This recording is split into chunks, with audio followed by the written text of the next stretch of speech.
video I meant to do a couple days ago, but time was not on my side.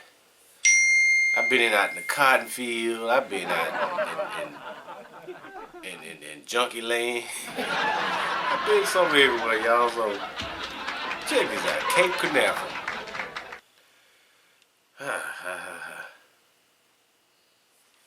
NASA's mightiest rocket lifts off 50 years after the Apollo.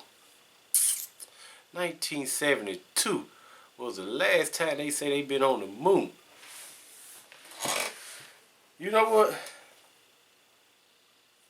The belief is going away more and more on people every time you post something like this.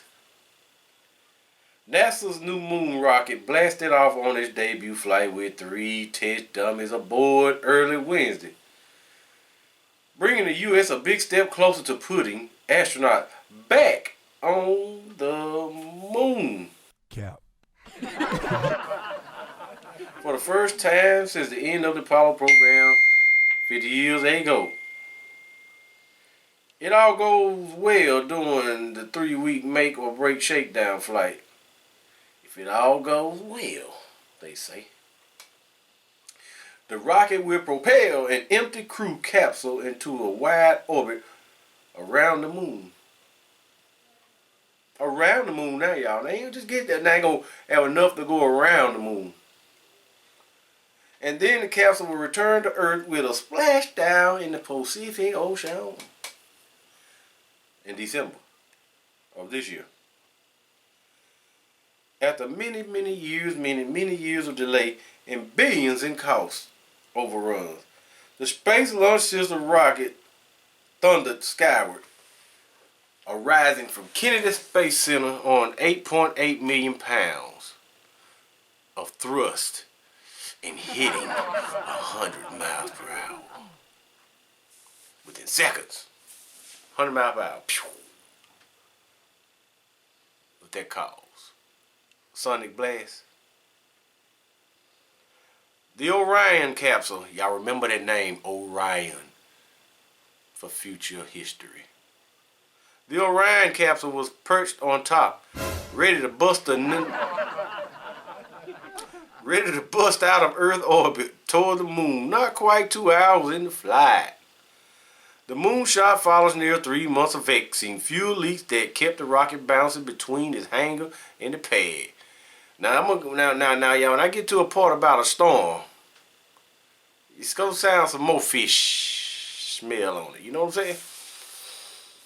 Because think about it. I see that dude going what? Hitting 100 miles per hour within seconds. Think how fast it's going, y'all.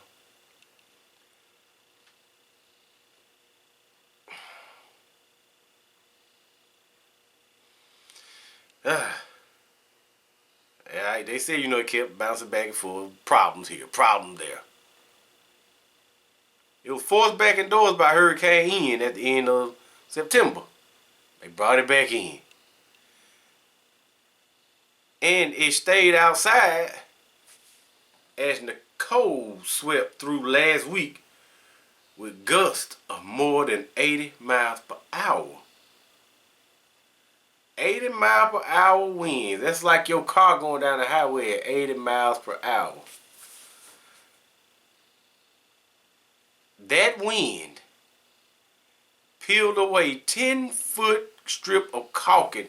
Jesus Christ. How up near the capsule managers gave the green light for the launch though?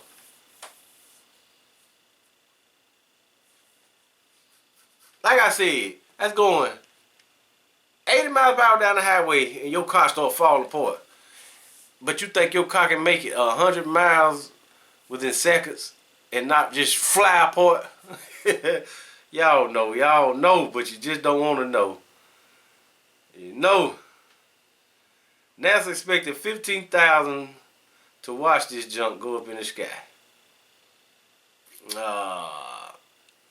This is the long-awaited sequel to Project Apollo, when 12 astronauts walked on the moon from 1969 and 1972.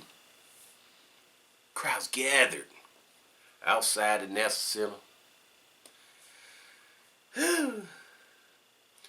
All right. The $4.1 billion test flight is set to last 25 days.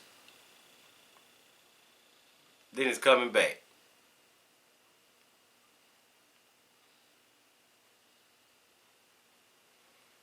Y'all look. This is what, if you watch the movie Apollo 11, I think it was called. But an astronaut had put the word out back in the days that they indeed did go to the moon. And they went to the other side of the moon, what's called the dark side of the moon. You know, when you look at the moon, you see that light. And they say the sun is what lights it up, you know, it make it reflect, just like the earth, you know. But the other side, we don't ever see. They say that's the dark side of the moon. They say it on the dark side of the moon, when they went over there, it was some stuff over there bigger than anything they got. Oh my God! And they was told, do not ever come back up here. Jesus Christ. So they didn't ever go back up there. I mean, think about it. They say the reason why they didn't ever make it back within like 50 years or what have you, even though trying to reach Mars now and other places, flying everywhere, because some technology was lost or something. You telling me your technology got you up there back in the 60s, 70s, but we haven't advanced enough to get you back up there now? But Elon got a Tesla floating around up there? Yes, he do. He has a Tesla floating around in space. It didn't come apart. So, y'all, I believe they did make it there. A lot of people believe it's fake. I believe they made it there, but was told, like the man said, don't come back up here. I know about you humans. I know how y'all destroyed that blue planet down there. And I know what you're doing. Don't come back here. We gonna go back.